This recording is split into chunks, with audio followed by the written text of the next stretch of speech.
Hi guys, Ender here. So thank you very much for Sony for sending me the XZ2 to review. I realised that I've got quite a lot of Sony stuff. I hadn't really thought about it. Wasn't a particular plan. It wasn't that I got out of my way to buy Sony, but my new TV in my bedroom is Sony, my soundbar is Sony, and my noise cancelling headphones of choice are Sony as well. Like I say, it wasn't particularly a plan. I wouldn't say I'm a Sony fanboy, I don't think. It's just kind of ended up that way. But at the same time, I've never actually owned a Sony. No, well, yeah, I've never had a Sony phone that's been my main device. I think I've owned some because I think I used to buy some to do the reviews, but maybe. But it's never been my day-to-day device. In fact, the last Sony I reviewed was the Xperia X Performance, and that was about 2 years ago. So I was quite excited to try the XZ2 when Sony sent it. Let's have a bit of a look at the design first of all. So it's glass all round, which does make it a little bit slippy. There are a few times where I've not felt that I've had a good grip on it, and it worries me a little bit that it's so slippy. The other thing, I suppose probably the most noticeable thing, is just how big it is basically. It's 198 grams and it's 11.1 millimeters thick.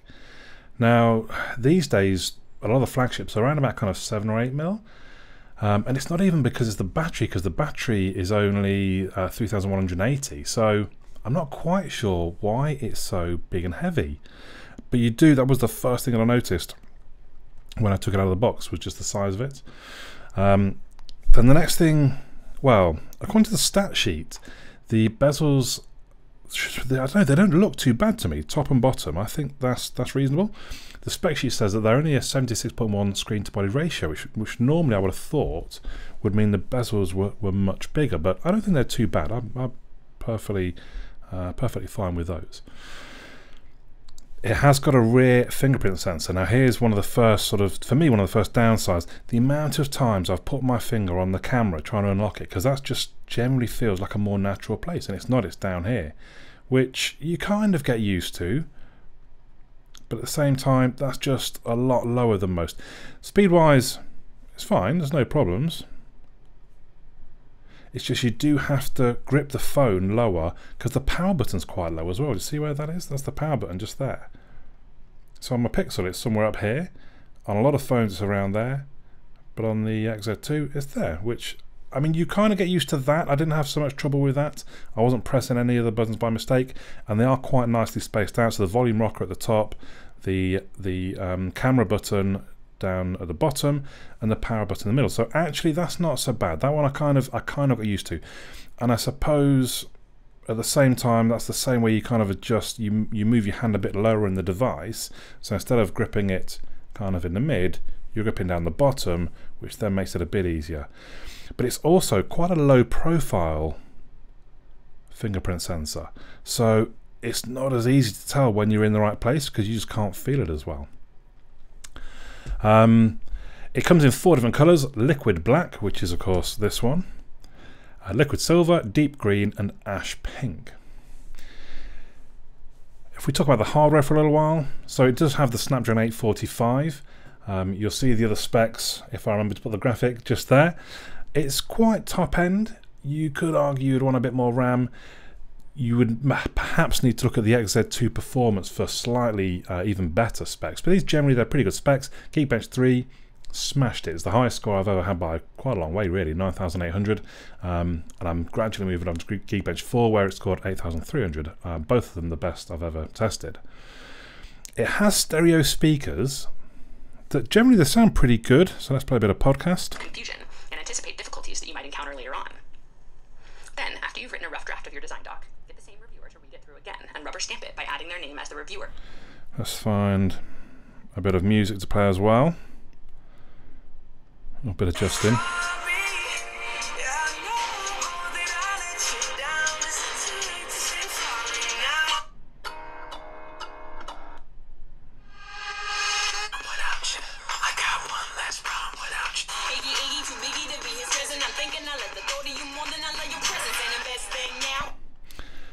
So, I mean, they sound quite good, but the volume, I mean, it only scored, what did it score, 82.8 on my test across a few different types of sound, be it music or podcast or my intro tune, which isn't, yeah, it's not particularly high, but I wouldn't have said I ever had issues. So I do listen to a lot of podcasts, and actually it sounds pretty good. So although the volume is a bit lower than some, the speakers generally are, they're pretty good, I would say. It does have, if I can find the bleed up, or sorry, it doesn't have I misread my spec sheet. There isn't a 3.5mm headphone jack, so you are stuck with either the USB Type-C if you've got any headphones that way, or Bluetooth, and Bluetooth is fine with me.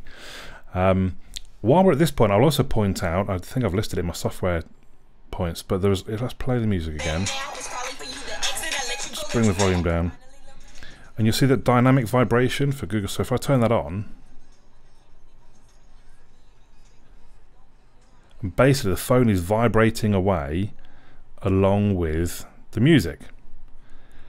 I don't know if you're supposed to have it on a surface that it creates bass from it. I don't know. I don't really. I just turned it off, if I'm honest. But it's an interesting idea, I suppose. The screen is a 5.7-inch IPS LCD. It's 1080 by 2160, so that's an 18:9 ratio, and it's about 424 pixels per inch. And I would say generally it looked good. IPS LCD screens these days, they generally look good. There's not a huge amount more to say. So you see that red, the play button is a nice vivid red. The orange looks fine. The text is nice and crisp and clear. It is Corning Gorilla Glass 5. My understanding is it is front and back. But interestingly, possibly, can you see that scratch there? Possibly that's me. I'm not sure. I'd need to have a look at the unboxing video because I don't think I noticed until a couple of days ago, which is annoying because I'm generally pretty careful with my phones. They don't go in they don't go in my pocket with anything else. I do put them onto desks though, like that, which, well, who wouldn't? And so it's a little disappointing that the back is scratched. And I heard another review talking about that they had sort of some issue in that respect as well. So that's a bit weird, especially if it is Corning Gorilla Glass 5. The screen certainly goes bright enough. At its brightest, it goes to 803 lumens, which is one of the brightest screens that I've tested. Not the brightest, but anything up over 800 is pretty damn bright. So there shouldn't really be any issues outside, even on a sunny day. So let's talk about the cameras. The main rear-facing camera is 19 megapixels f2.0. Not as low as it could be, the f2.0. There are, I think, some that are now f1.5. The lower means that the more light can be let in through the shutter, which means you're going to get better low light performance. So f2.0 is not great. The rear-facing camera though can film 4K at 30 frames per second or 1080p at 60 frames per second. The front-facing camera is 5 megapixels f2.2. Again, so neither of those sound particularly great, but it's more about the performance, so let's not worry about those sort of figures. So as I mentioned, there is a dedicated camera button, which I can hold down. It launches me into the camera app. Of course, I can then use it to semi-depress to focus and fully depress to take the picture. There's very little shutter delay, I would say. That generally is pretty good. You can have it so that the camera button launches you straight into the app and takes a picture straight away. So if you want it to just speed things up, if you want to be able to take photos in a hurry, that's not a bad choice.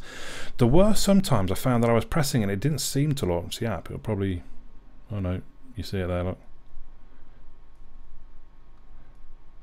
So maybe that's by design. If I'm already unlocked and using, I have to hold the button down to launch it, whereas if it's off, it seems to be quite, a short press will do the trick. There are a few different, let's go back into the camera app. There are a few different options. So we swipe, in this case, up and down. You see over at the side there, we're moving through things. There is a manual mode, which some people will really like. Superior auto. We can get into all the settings. There's things like, I think there's smile detection for like when you're taking selfies, or I guess when you're taking regular photos. One thing I noticed, so let's start the music up again. Yep. Let's go into the camera app.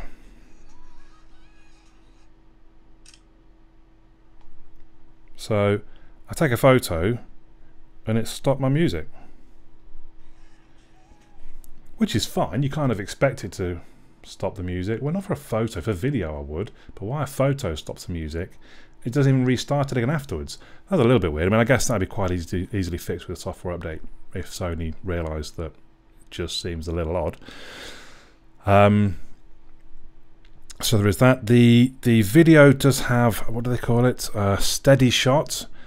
I don't think it's that great though. So I compared it to the Pixel 2 XL, and the Pixel 2 XL was a lot smoother. And you could say, oh, well, that's a bit unfair. The Pixel 2 XL does have one of the best cameras on the entire market.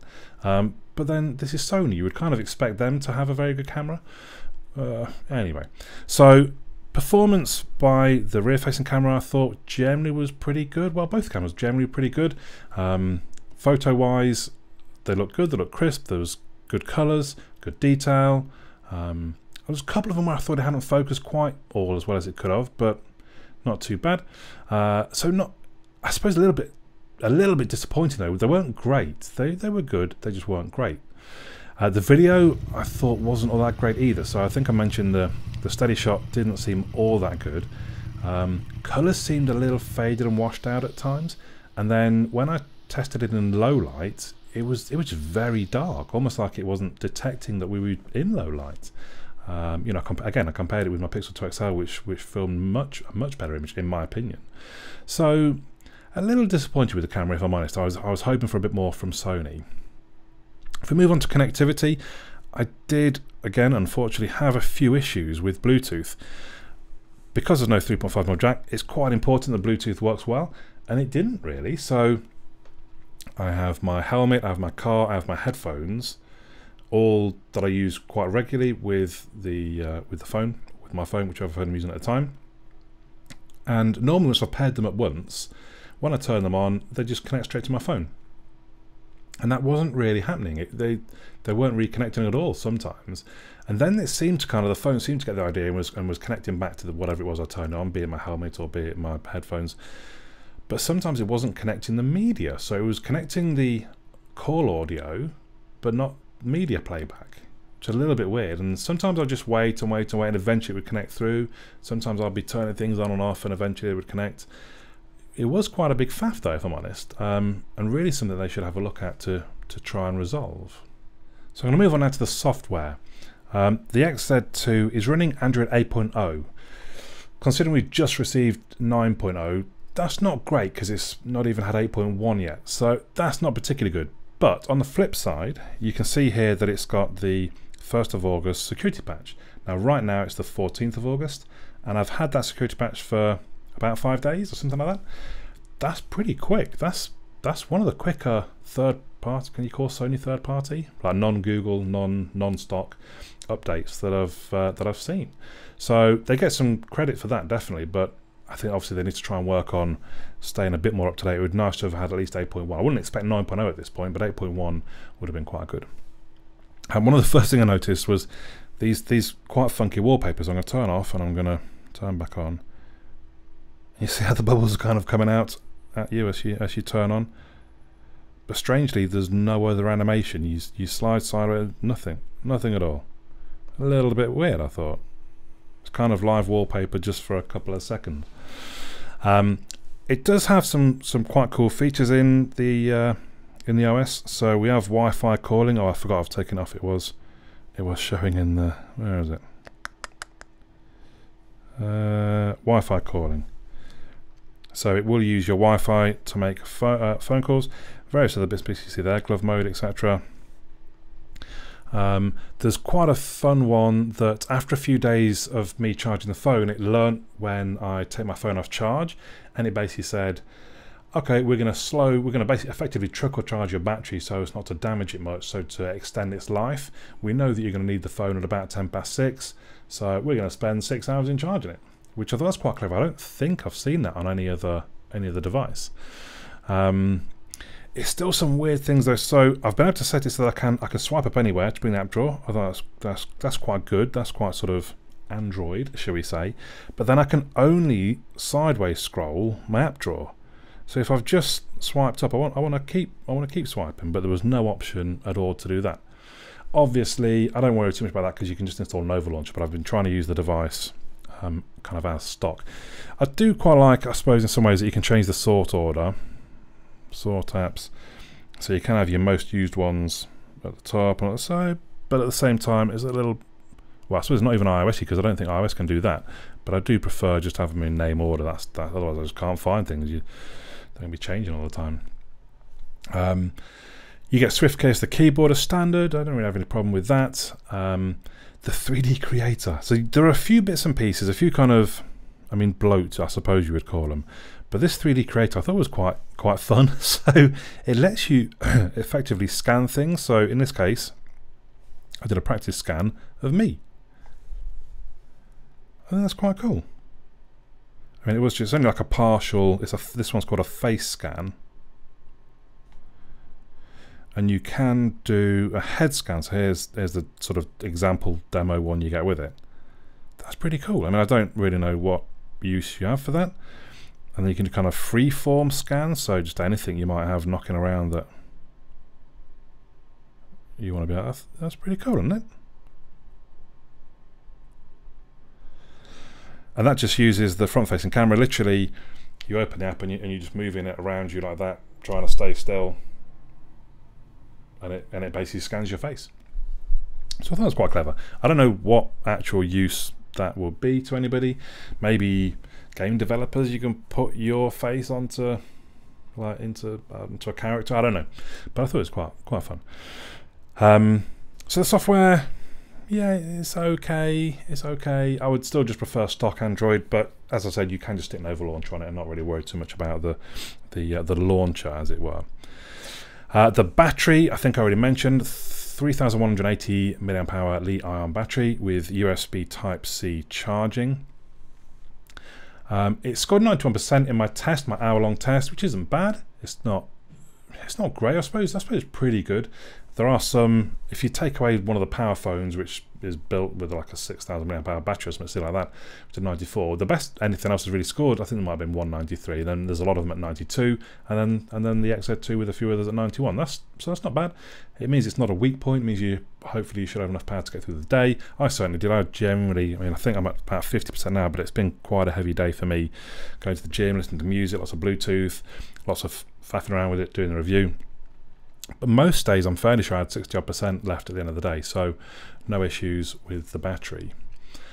Hackability is an interesting one. So I was having a snoop around on XDA developers, and I could see there was a custom recovery. That's a good start for any device, because that's how you generally then get other stuff onto it. You need the custom recovery a lot of the time.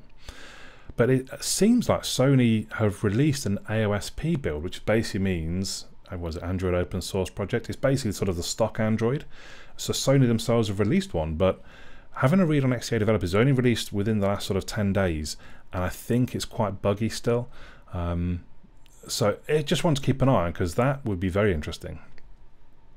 So all in all, the conclusion of this device, it is one of the bulkiest, biggest, heaviest devices that I've ever really used. I don't entirely understand why.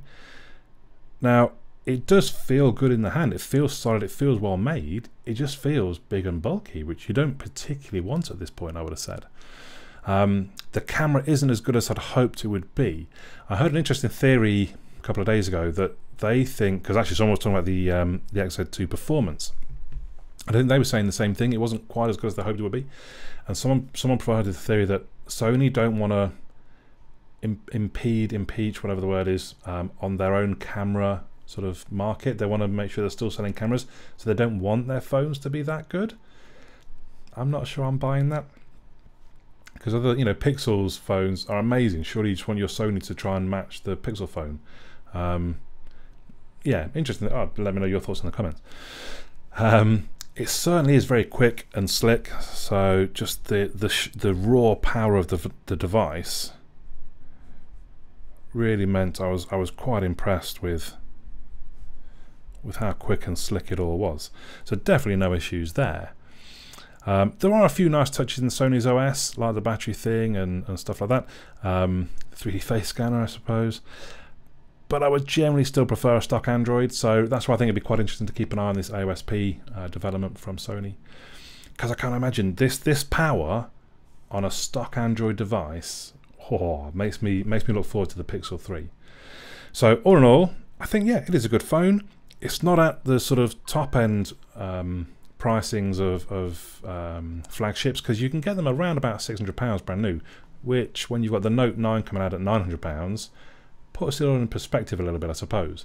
For me, it is just that little bit too big and bulky, too shiny and slippy, but that might not be a problem for you. So I'd love to hear your thoughts. Please leave them in the comments down below. But for now, my name's Andy, and I'll catch you all again soon.